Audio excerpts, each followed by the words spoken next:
Good morning. We're in the office here in Queens, New York.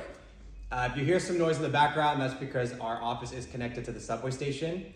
But a quick note about immigration. So if you entered the United States with a visa, that could have been a tourist visa, work visa, student visa, and now you've overstayed the permitted time. So let's say that visa allowed you to stay in the US for 6 months, but now it's past those 6 months and you've remained in the United States.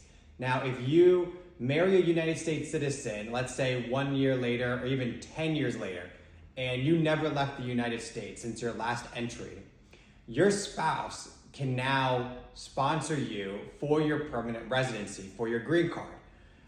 So you would then have the interview, your marriage interview with your spouse for your permanent residency in the United States. You would not have to return to your home country and then re-enter with your green card. You would get everything here in the United States. And it's also one of the fastest processes.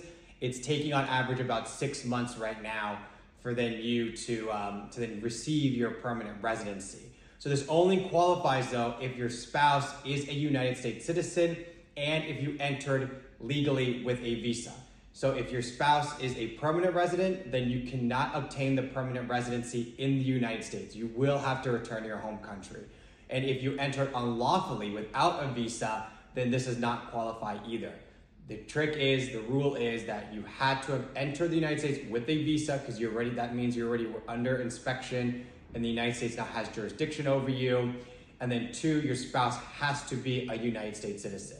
But if you do meet those 2 qualifications, then you can obtain your permanent residency in the United States. So if you believe that you do qualify, please give me a call at 212-202-0056. Thank you.